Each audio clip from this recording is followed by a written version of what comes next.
صاحب عرض کرتے ہیں یا رسول اللہ میں تو مالک ہی کہوں گا کہ ہو مالک کے حبیب، میں تو مالک ہی کہوں گا کہ ہو مالک کے حبیب، یعنی محبوب و محب میں نہیں میرا تیرا، یعنی محبوب و محب میں نہیں میرا تیرا۔ درود پاک پڑھے اللہم صلی علی سیدنا و مولانا محمد و بارک وسلم، صلاۃ و سلام علیکہ یا رسول اللہ وسلم علیکہ یا حبیب اللہ، علیہ الصلاۃ والسلام۔ حضرات، آج جمعۃ المبارکہ کا دن ہے،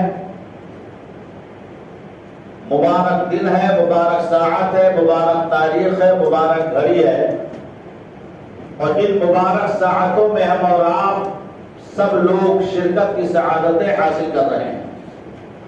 اللہ رب کریم کی بارگاہ میں دعا ہے کہ خالق و مالک ہم سب کی ان مبارک ساعتوں کی حاضری کو اپنی بارگاہ پاک میں قبول فرما دے، اور اللہ رب کریم ہم سب کی گناہوں کی مغفرت فرمائے، اور اللہ تبارک و تعالی اس مبارک دن کی برکت سے ہم سب کے روزیوں میں برکت عطا فرمائے، اور خالق کائنات ہم سب کے ایمان اور عقیدے کی حفاظت عطا فرمائے۔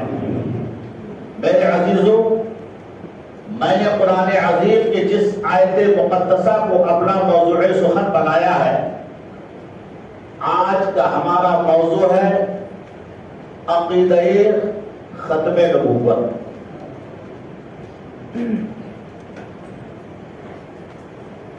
اللہ رب کریم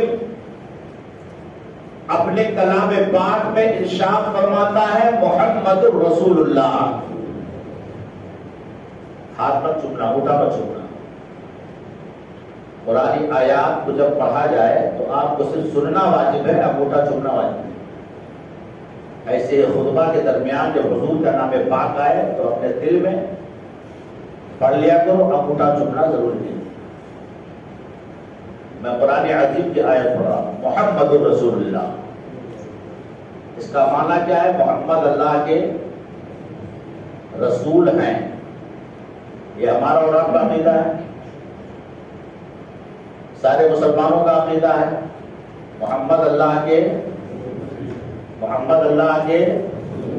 زور سے بولو، محمد اللہ کے رسول ہیں، محمد رسول اللہ، محمد اللہ کے رسول ہیں۔ یہ ہمارا عقیدہ ہے، ہمارا ایمان ہے کہ ہمارے اور آپ کے پیارے آقا جناب محمد الرسول اللہ ارواحنا فداء صلی اللہ علیہ وسلم اللہ کے برگزیدہ برحق رسول ہیں۔ اب اگر حضور کو کوئی اللہ کا رسول نہ مانے، اللہ کا رسول اگر حضور کو کوئی نہ مانے تو اس کو آپ کیا کہیں گے؟ دائرہ اسلام سے وہ خارج ہو جائے گا، دائرہ اسلام سے خارج ہو جائے گا۔ ہر چیز کا ایک ضابطہ ہے، ہر چیز کا ایک قانون ہے، ہر چیز کے لیے ایک حد بندی ہے، ہر چیز کے لیے ایک مقام ہے۔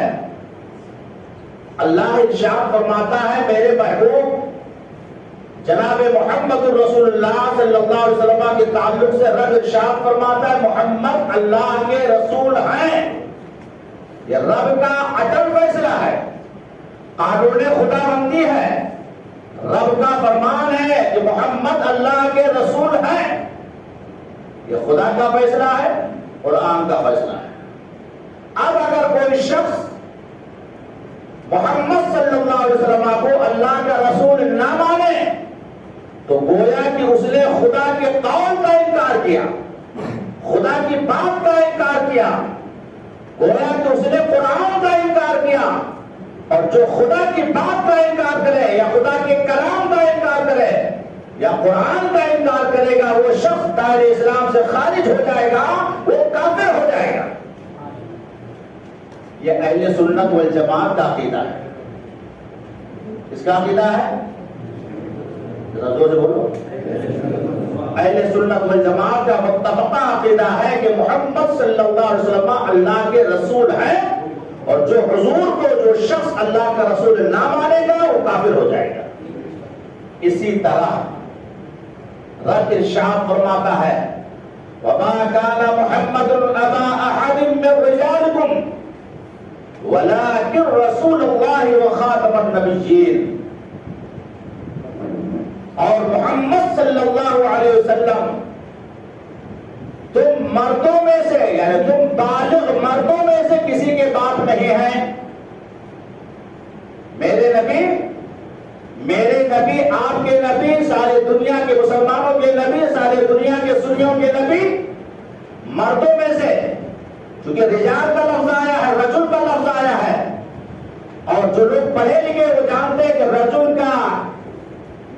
کا استعمال وہاں پر ہوتا ہے جو بالغ مرد ہوتا ہے، اس کے لیے رجل کا اطلاق ہوتا ہے۔ نابالغ بچوں کے لیے سبی کا لفظ آتا ہے، سبی، اور مردوں کے لیے، بالغ مردوں کے لیے رجل کا اطلاق آتا ہے۔ رب ارشاد فرماتا ہے وَمَا كَانَ مُحَمَّدٌ أَبَا أَحَدٍ، اے لوگوں محمد عربی صلی اللہ علیہ وسلم مردوں میں سے کسی کے باپ نہیں ہے۔ یہ قرآن کا فیصلہ ہے۔ ہاں، رب ارشاد فرماتا ہے وَلَٰكِن رَّسُولُ اللَّهِ، لیکن وہ اللہ کے رسول ہیں، اللہ کے رسول ہیں، وَخَاتَمَ النَّبِيِّينَ، اور نبیوں پر مہر لگانے والے ہیں۔ خاتم کے معنی کیا ہوتا ہے؟ مہر لگانا۔ ختم کے معنی کیا ہوتا ہے؟ عربی لفظ ہے، ختم کے معنی ہوتا ہے مہر لگانا، یعنی رب تبارک و تعالی نے کارخانے نبوت میں سے تمام انبیاء کرام و رسولان اعظام کو اس خاندان عالم و گیتی میں بھیجا، اور آخر میں اپنے پیارے محبوب جناب محمد رسول اللہ صلی اللہ تعالی علیہ وسلم پر مہر نبوت لگا کر خاتمے مہر نبوت، یعنی رب تبارک و تعالی نے آخری نبی کی مہر لگا کر کے رب نے ارشاد فرما دیا کہ اب محمد عربی کے بعد کارخانے نبوت مکمل طور سے بند ہو گیا ہے، اب کوئی نیا نبی نہ پیدا ہوا ہے، نہ صبح قیامت تک پیدا ہو سکتا ہے۔ یہ خدا کا فیصلہ ہے۔ کیا فیصلہ ہے؟ محمد اللہ کے رسول ہیں اور آخری رسول ہیں، خاتم النبیین ہیں، تمام نبیوں میں سب سے آخری نبی ہیں۔ حضور کے بعد کوئی نیا پیغمبر یا نیا نبی نہیں آئے گا، بولو نہیں آئے گا۔ یہ خدا کا فیصلہ ہے، خدا کا فرمان ہے کہ میرے محبوب، میرا نبی آخری نبی ہے، جناب محمد الرسول اللہ صلی اللہ علیہ وسلم اللہ کے آخری نبی ہیں، اور رب تبارک و تعالیٰ نے آپ کو خاتم النبیین بنا کر پیدا مبعوث فرمایا، یعنی آپ کے بعد نبوت کا دروازہ تمہیں قیامت تک کے لیے بند ہو گیا۔ یہ خدا کا فیصلہ ہے۔ اب یہی پر میں آپ سے پوچھنا چاہتا ہوں کہ اگر کوئی یہ کہے کہ حضور کے بعد کوئی نیا پیغمبر، کوئی نیا نبی آ سکتا ہے، نہیں آئے گا، رب کا فیصلہ ہے، کوئی نیا پیغمبر یا رسول سے قیامت تک نہیں آئے گا، نہیں آئے گا، یہ رب کا فیصلہ ہے۔ لیکن اگر کسی نے کہہ دیا کہ حضور کے بعد بھی کوئی نیا پیغمبر آ سکتا ہے، تو اہل سنت والجماعت کے عقیدے کے مطابق وہ بھی دائرے اسلام سے خارج ہو جائے گا۔ جیسا کہ دیوبندیوں کے پیشوا قاسم نانوتوی نے اپنی کتاب تحذیر الناس کے اندر لکھا ہے کہ اگر بعد زمانے نبوی صلی اللہ علیہ وسلم اگر کوئی نیا پیغمبر یا نیا نبی آئے تو خاتمیت محمدی میں کوئی فرق نہیں آئے گا۔ حضرات، میں آپ کو بتانا چاہتا ہوں، رب کا فیصلہ ہے قول محمد قول خدا، فرمان نہ بدلا، فرمان نہ بدلا، فرمان نہ بدلا، اور بدلے کا زمانہ لاکھ مگر قرآن نہ بدلا۔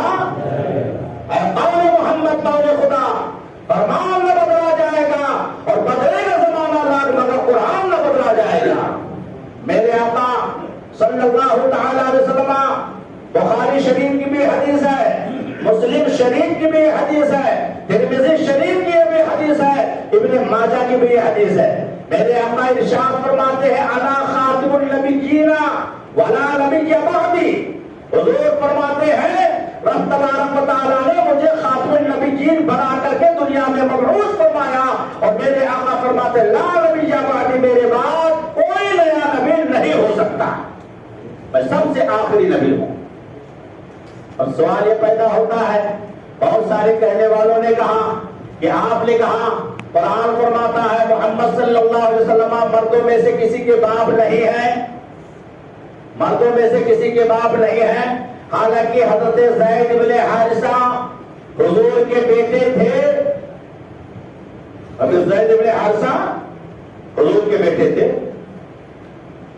اس آیت مقدسہ کی تفسیر ہی یہی ہے، وَمَا كَانَ مُحَمَّدٌ أَبَا أَحَدٍ مِّن رِّجَالِكُمْ وَلَٰكِن رَّسُولُ اللَّهِ کی تفسیر یہی ہے کہ حضرت زید بن حارثہ رضی اللہ تعالی عنہ حضور کے بیٹے ہیں، لیکن اس کی تفسیر میں حضرت امام غزالی، حضرت عبداللہ ابن عباس رضی اللہ تعالی عنہ جو سب سے بڑے مفسر قرآن ہیں، آپ فرماتے ہیں کہ حضرت زید بن حارثہ بھی بچپن کی حالت میں ہے، اور آپ کی والدہ محترمہ اپنے پیکے جا رہے ہیں، یعنی زید بن حارثہ اپنی نانی کے گھر جا رہے تھے، راستے میں عرب کے قذافوں نے قافلہ والوں کو لوٹ لیا اور حضرت زید بن حارثہ کو پکڑ لے گئے، اٹھا لے گئے، اور اس کے بعد حضرت زید بن حارثہ تھوڑا جب بڑے ہوئے تو مکہ کے بازار میں لا کر کے غلاموں کے فہرست میں آپ کو داخل فرما دیا،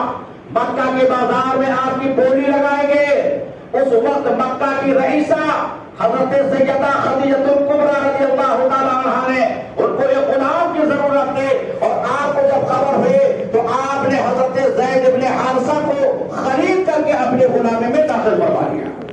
تو گویا یوں کہہ لیجئے کہ حضرت زید بن حارثہ رضی اللہ تعالیٰ عنہ حضرت خدیجہ الکبریٰ رضی اللہ تعالیٰ عنہا جو ام المومنین ہیں، ان کے غلام ہیں، ان کے خادم ہیں۔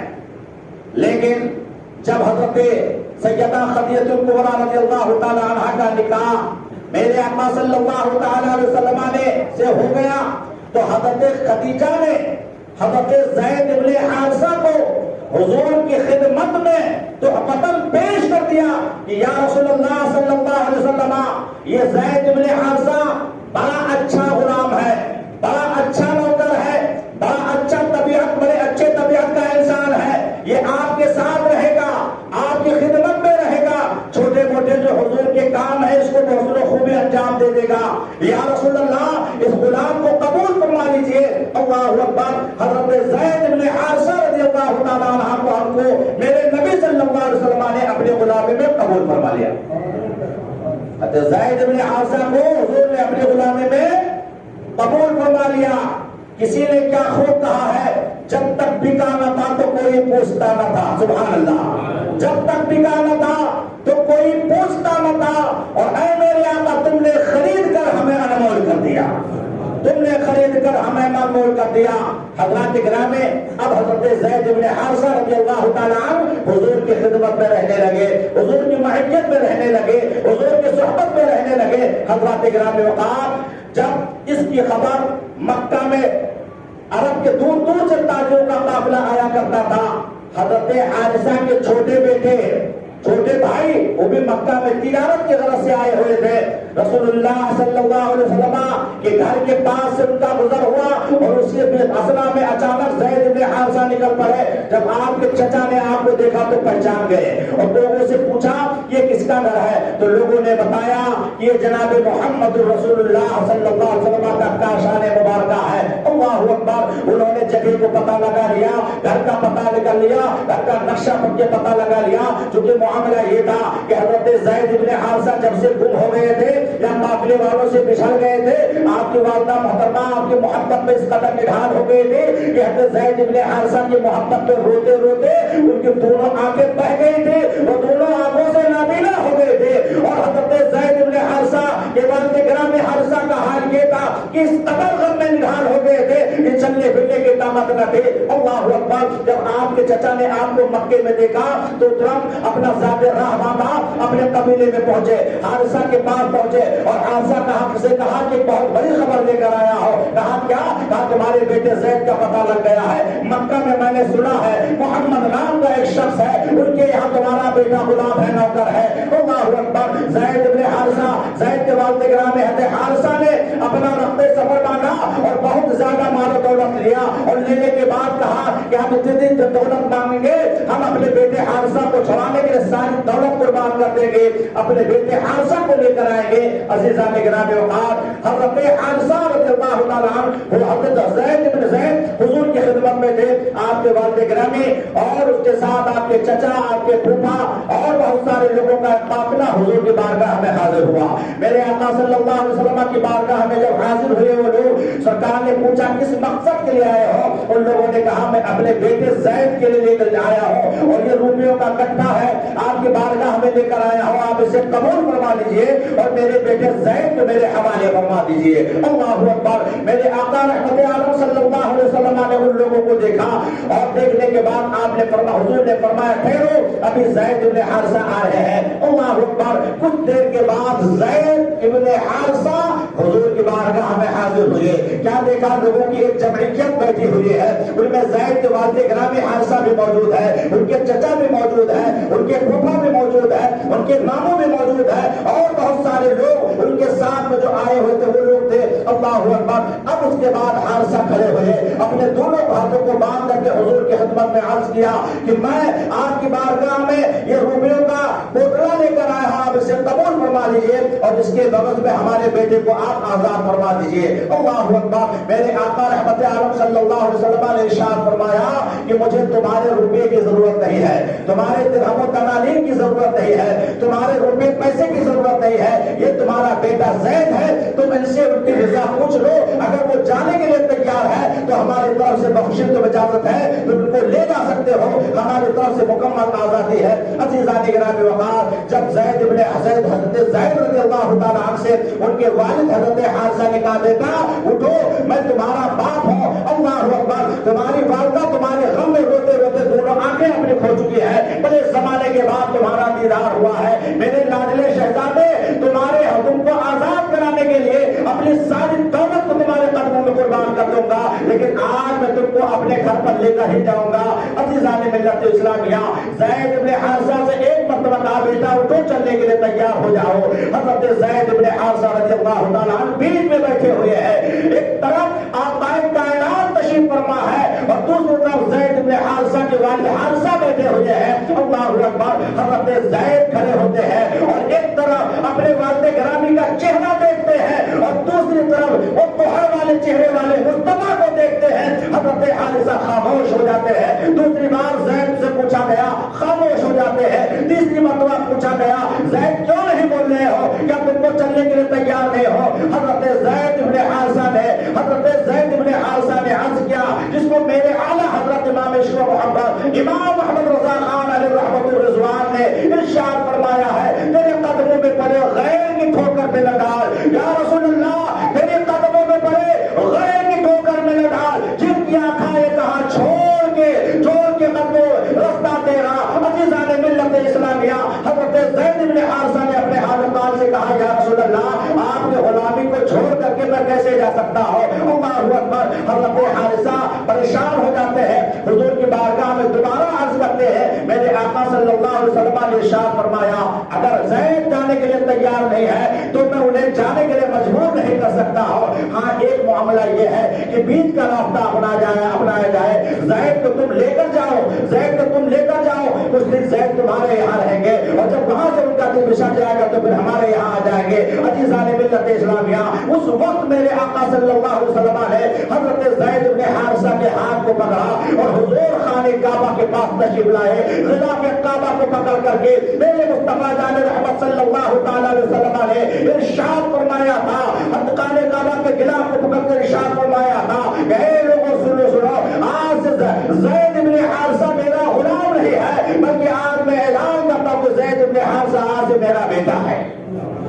زید بن حارثہ آج سے میرا بیٹا ہے۔ عزیزان ملت اسلامیہ، علماء جانتے ہیں، جو لوگ پڑھے ہوئے ہیں جانتے ہیں کہ حضرت زید بن حارثہ کو میرے نبی نے اپنا حقیقی بیٹا نہیں بنایا تھا بلکہ متبنہ بیٹا بنایا تھا۔ قرآن فرماتا ہے وما کان محمد ابا احد من رجالکم، محمد عربی صلی اللہ علیہ وسلم تم مردوں میں سے کسی کے باپ نہیں ہے، اللہ اکبر، یعنی بالغ مردوں میں سے حضرت زید بن حارثہ حضور کے حقیقی بیٹے نہ تھے۔ اور وہ کیسے؟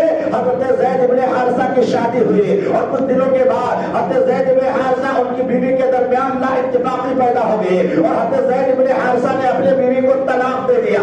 آقا کریم صلی اللہ علیہ وسلم کو جب اس کی خبر ہوئی تو میرے آقا صلی اللہ علیہ وسلم نے ارشاد فرمایا زید تم نے اپنی بیوی کو طلاق دے دیا ہے۔ حضرت زید عرض کرتے ہیں ہاں یا رسول اللہ میں نے اپنے بیوی کو طلاق دے دیا ہے۔ تو میرے آقا صلی اللہ تعالی علیہ وسلم نے دنیا کو بتانے کے لیے، دنیا والوں کے سامنے حقیقت کو آشکارا کرنے کے لیے، تاکہ لوگ یہ نہ سمجھے کہ زید بن حارثہ حضور کا حقیقی میں حضور کے حقیقی صاحبزادے تھے۔ اللہ اکبر، میرے نبی صلی اللہ علیہ وسلم نے حضرت زید بن حارثہ کی مطلقہ بیوی سے میرے نبی نے نکاح فرما لیا۔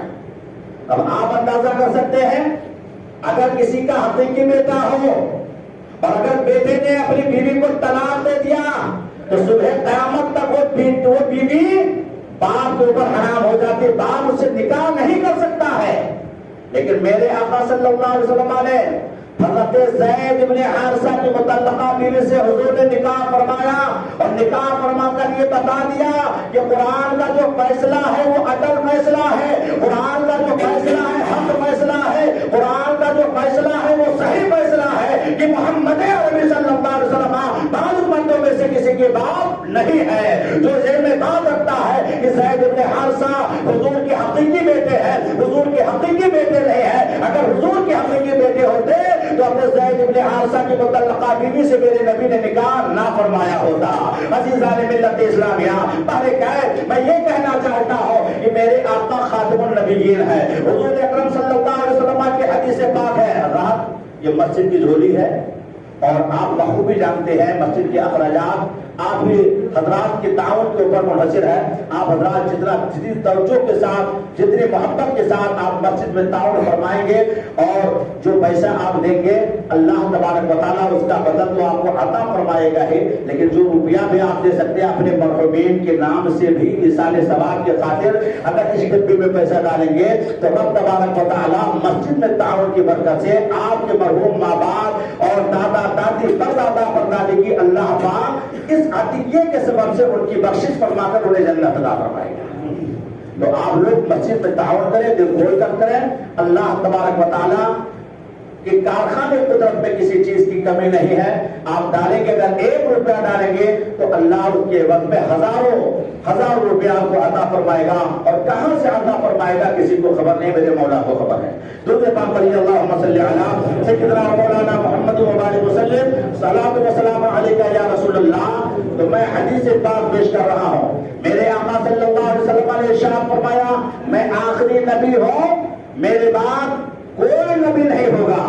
حضرت سیدنا صدیق اکبر کے اندر صلاحیت تھی، میرے آقا صلی اللہ علیہ وسلم نے ابو بکر کے تعلق سے نہیں فرمایا کہ ابو بکر میرے بعد نبی ہوں گے، عمر کے تعلق سے میرے نبی نے فرمایا کہ اگر میرے بعد اگر کوئی ہونے والا نبی ہوتا تو عمر بن خطاب ہوتے، لو کان بعدی نبیا لکان عمر بن خطاب، لیکن عمر بن خطاب بھی نبی نہیں ہوں گے۔ میرے آقا نے فرمایا انا خاتم النبیین ولا نبی بعدی، میں خاتم النبیین ہوں، میرے بعد کوئی نبی نہیں ہوگا۔ عزیزان ملت اسلامیہ، اور حضور پاک صلی اللہ علیہ وسلم نے ایک کہاوت، ایک مثل بیان فرمایا جیسا کہ بخاری شریف کے اندر یہ معاملہ ہے۔ میرے آقا صلی اللہ علیہ وسلم نے ارشاد فرمایا کہ کسی شخص نے ایک عالی شان محل تیار فرمایا، کیا ایک عالی شان محل تیار فرمایا، رنگ روغن سے اسے مزین کر دیا، لائٹ سے اسے سجا دیا، لوگوں کی نظریں ذخیرہ کرتی ہوئی نظر آ رہی ہے، لیکن اس عالیشان عمارت کی تعمیر میں ایک چھوٹا سا اینٹ باقی رکھا، ایک اینٹ کو باقی رکھا۔ جتنے بھی زوار آتے ہیں، جتنے بھی لوگ زیارت کرنے کے لیے اس محل کی زیارت کرنے کے لیے آتے ہیں، جب سارے محل کی زیارت کر لیتے ہیں، کہتے ہیں بڑا خوبصورت محل ہے، بڑا خوبصورت تعمیری معاملہ ہے، بڑا خوبصورت اس کے اندر اس کے گورے ہیں، بڑے خوبصورت اس کے اندر اس کی جالیاں سلہریاں ہیں، عزیزان ملت اسلامیہ، طرح طرح کی باتیں لوگ پیش کرتے ہیں، لیکن جب وہ جگہ خالی ہوتی ہے جہاں پر ایک اینٹا کی اینٹ کی جگہ خالی ہوتی ہے، جب وہاں پر جب پہنچتا ہے تو کہتا ہے کاش اگر ایک اینٹ سے اگر اس جگہ کو بھی پر کر دی جاتی تو محل اور عالیشان تعمیر ہو جاتا، محل کی خوبصورتی اور بڑھ جاتی، عمارت کی خوبصورتی اور زیادہ بڑھ جاتی۔ میرے آقا صلی اللہ علیہ وسلم نے ارشاد فرمایا بلا تمثیل، بلا تمثیل میرے آقا نے فرمایا وعلی اللجنہ، میں ہی وہ آخری عید ہوں، پروردگار عالم نے مجھ محمد صلی اللہ علیہ وسلم کو آخری عید بنا کر کے، آخری ختم نبوت کا تاج دینا کر کے میرے آقا صلی اللہ تبارک و تعالیٰ نے اس جگہ پر رکھ دیا، اور صبح قیامت تک یہ رب کا اعلان ہو گیا کہ محمد صلی اللہ علیہ وسلم آخری نبی ہے، اب ان کے بعد نبوت و رسالت کا دروازہ صبح قیامت تک بند ہو گیا۔ حضرات گرامی، اور بہت ساری احادیث ہیں، حضور نے یہ بھی فرمایا ہے کہ میرے امت میں 30 ایسے لوگ ہوں گے جو میرے بعد نبوت کا اعلان کریں گے کہ میں نبی ہوں۔ حضور کے زمانے میں مسیلمہ کذاب کا نام تو سنا ہوگا، یہ واقعہ میں نے گزشتہ سے پیوستہ جو آپ کو میں نے بتایا ہی تھا۔ ایک کا نام تھا اسود عنسی، اس نے بھی نبوت کا اعلان کیا تھا۔ ایک عورت کو گرمی آئی تو اس نے بھی نبوت کا اعلان کر دیا، طلیحہ نام کی عورت تھی، اس نے بھی نبوت کا اعلان کر دیا۔ میرے آقا نے فرمایا 30 ایسے لوگ ہوں گے جو میرے بعد نبوت کا اعلان کریں گے۔ انہی لوگوں میں سے ایک ہندوستان سے ایک شخص کھڑا ہوا جس کا نام تھا احمد، پورا نام ہے غلام احمد قادیانی، مرزا غلام احمد قادیانی، جو اپنے آپ کو ماننے والے قادیانی بھی کہتا ہے اور اس کے ماننے والے مرزائی بھی اپنے آپ کو کہتے ہیں۔ قرآن پاک کی آیت، اس کی ایک کتاب جس کا نام ہے تذکرہ، میں بات کس کی کر رہا ہوں؟ مرزا غلام احمد قادیانی کی کر رہا ہوں۔ قادیان ہندوستان ہی کا ایک قصبہ ہے، وہاں سے پیدا ہونے والا شخص جس کا نام مرزا غلام احمد قادیانی ہے، جس کے ماننے والے اپنے آپ کو قادیانی کہتے ہیں، اپنے آپ کو مرزائی کہتے ہیں۔ اس نے بھی اپنے آپ کو اس کا نبی ہونے کا دعویٰ کیا کہ میں آخری نبی ہوں، حضور کے بعد میں بھی نبی ہوں۔ اس نے عقیدہ ختم نبوت کا انکار کیا۔ اللہ اکبر۔ مرزا غلام احمد قادیانی جو قادیان کی سرزمین سے ابھرا، اور ابھرنے کے بعد اس نے اپنے آپ کو نبی ہونے کا دعویٰ پیش کیا۔ مرزا غلام احمد قادیانی کی کتاب جس کا نام ہے تذکرہ، کتاب کا نام کیا ہے؟ تذکرہ۔ تذکرہ میں ایک قرآن پاک کی اسی آیت کو محمد الرسول اللہ، اوپر لکھا محمد الرسول اللہ اور نیچے لکھا ہے میرے حواریوں ہے، میرے ماننے والوں، محمد اللہ کے رسول ہے تو جان لو میرا نام محمد ہے۔ اللہ تبارک و تعالیٰ نے مجھ محمد کو رسول بنایا ہے، چونکہ اس کا نام غلام احمد ہے تو اس نے کہا میرا نام محمد رکھا گیا ہے اور میں آخری رسول ہوں، معاذ اللہ ثم معاذ اللہ۔ اور اس کے ساتھ ساتھ اس مرزا غلام احمد قادیانی نے بہت سارے مقامات پر اپنے آپ کے نبی ہونے کو ظاہر کیا ہے۔ پہلے اس نے کہا میں مسلح ہوں، میں مبلغ ہوں، میں لوگوں کو تبلیغ کرتا ہوں، لوگوں تک اللہ رسول کی بات پہنچاتا ہوں۔ اس کے بعد اور پروان چڑھا تو اس نے کہا میں مجدد ہوں۔ اللہ تبارک و تعالیٰ ہر 100 صدی کے بعد 100 سال کے بعد دنیا میں ایک مجدد پیدا فرماتا ہے جو اس کے دین کی تجدید کرتا ہے، شان احیا کو کرتا ہے، مذہب اسلام کی آبیاری فرماتا ہے۔ تو مرزا غلام احمد قادیانی نے کہا میں مجدد ہوں، اور جب پھر اور آگے بڑھا مجدد کے بعد اس نے کہا میں مسیح عیسیٰ ہوں۔ کیا کہا؟ میں مسیح عیسیٰ ہوں، عیسیٰ نہیں ہوں، میں مسیح عیسیٰ ہوں، عیسیٰ کا مثل ہوں۔ اور جب ترقی کیا تو اس نے کہا میں خود عیسیٰ ہوں، اس نے خود کہا میں عیسیٰ ہوں۔ اور ترقی کیا تو اس نے کہا مرزا غلام احمد قادیانی نے اپنے چاہنے والوں میں اعلان کیا کہ میں بروزی نبی ہوں، میں ذلی نبی ہوں۔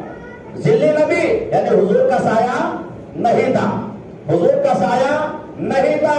تو غلام احمد قادیانی نے کہا کہ میں حضور کو اللہ نے حضور کا سایہ بنا کر کے نبوت و رسالت سے سرفراز فرمایا ہے، یعنی میں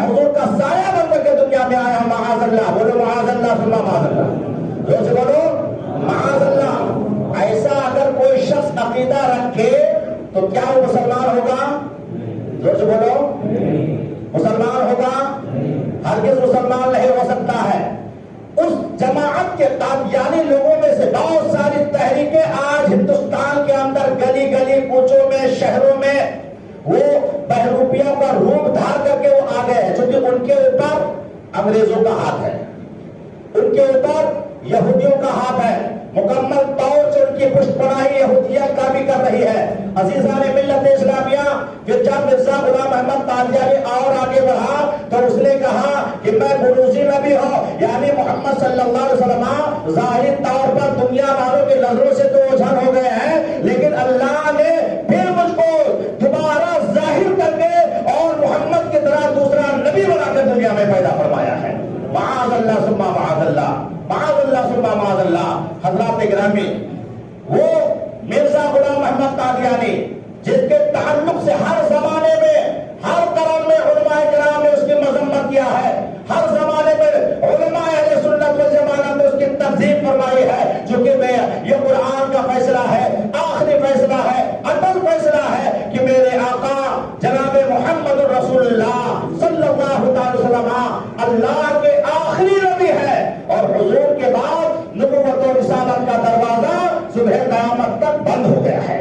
اب کوئی نبی نہیں آئے گا، کوئی رسول نہیں آئے گا، البتہ یہ جھوٹا پروپیگنڈا کرنے والے لوگ گمراہیت کے دلدل میں پھنس کر کے لوگوں کو گمراہ کریں گے، چونکہ میرے نبی کا فرمان ہے ستفترق امتی علی 73 ملہ کلہم فی النار الا ملۃ واحدہ او کما قال رسول اللہ صلی اللہ علیہ وسلم۔ اور حدیث پاک کے کچھ ٹکڑا چھوٹ گیا تھا، ان بنی اسرائیل تفرقت علی 73 ملہ وتفترق امتی علی 73 ملہ کلہم فی النار الا ملۃ واحدہ۔ میرے آقا نے فرمایا کہ بنی اسرائیل کے لوگ 72 فرقوں میں بٹے تھے، قوم بنی اسرائیل 72 فرقوں میں بٹی تھی، اور حضور فرماتے ہیں میری یہ امت محمد 73 فرقوں میں بٹے گی۔ وَتَفْتَرِقُ أُمَّتِي عَلَى 73 مِلَّةٍ، میری یہ امت 73 فرقوں میں بٹے گی۔ صحابہ نے عرض کیا یا رسول اللہ صلی اللہ تعالی وسلم وہ کون سا فرقہ ناجی ہے اور کون سے فرقے ناری ہے؟ میرے آقا نے ارشاد فرمایا، میرے مصطفیٰ نے اعلان فرمایا ما انا علیہ واصحابی، میں جس پر ہوں، جس طور و طریقہ پر ہوں، اور میرے صحابہ جس طور و طریقے پر ہیں، وہی فرقہ ناجی ہے، وہی فرقہ جنتی ہے، وہی فرقہ صحیح ہے، وہی فرقہ جنت کا حقدار ہے۔ اور اس کے علاوہ اور جو فرقے ہوں گے وہ سب کے سب گمراہ ہیں، گمراہ گر ہیں، باطل ہیں، کاذب ہیں، کذاب ہیں، جہنمی ہیں۔ اللہ اکبر۔ اب ہمیں اور آپ کو دیکھنا ہے کہ میرے آقا صلی اللہ علیہ وسلم نے جو اعلان فرما دیا ہے، ہم اور آپ تمام احباب اہل سنت والجماعت صحابہ کے نقش قدم کو اپنائے۔ صحابہ کے بعد تابعین کی جماعت آئی، تابعین کے بعد تابعین کی جماعت آئی، اور تابعین کے بعد غوث العظم کا زمانہ آیا، خواجہ غریب نواز کا زمانہ آیا، اعلیٰ حضرت امام احمد رضا کا زمانہ آیا، مفتی اعظم مصطفیٰ رضا کا زمانہ آیا۔ عزیزان ملت اسلامیہ، جتنے بھی اولیاء کرام ہیں، اللہ اکبر، ان سب کے ماننے والے، ان سے عقیدت و محبت رکھنے والے، ان کی بارگاہ میں خراج عقیدت پیش کرنے والا اگر کوئی فرقہ ہے تو فرقہ اہل سنت والجماعت ہے۔ وہ کون سا فرقہ ہے؟ اہل سنت والجماعت کا فرقہ ہے۔ اور میرے اعلیٰ حضرت نے ارشاد فرمایا ہے اہل سنت کا ہے بیڑا پار اصحاب حضور، اہل سنت کا ہے بیڑا پار اصحاب حضور، ناؤ ہے اور نظم ہے عبرت رسول اللہ کی، ناؤ ہے اور نظم ہے عبرت رسول اللہ کے۔ الحمدللہ ثم الحمدللہ، اہل سنت والجماعت وہ فرقہ ہے، اہل سنت والجماعت وہ فرقہ ہے جو فرقہ ناجیہ ہے، جنتی فرقہ ہے، جنتی گر فرقہ ہے، غوث و خواجہ والا فرقہ ہے، حامد و مصطفیٰ والا فرقہ ہے۔ اللہ اکبر۔ جو اس فرقے سے تعلق رکھے گا انشاءاللہ الرحمن دنیا میں بھی اس کا بیڑا پار ہوگا، اور آخرت میں ان اولیاء کرام کی محبت و عقیدت کے صدقے میں ان کے وسیلے سے اللہ پاک ہم سب کو جنت عطا فرمائے گا۔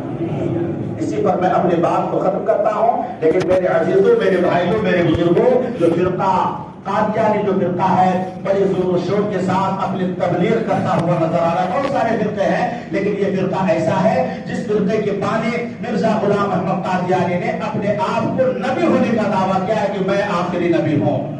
معاذ اللہ ثم معاذ اللہ. اللہ تبارک و تعالیٰ کی بارگاہ میں دعا ہے کہ مولا تعالیٰ ہم سب کو ان فرقہ باطلہ سے مولا محفوظ و معمول فرمائے.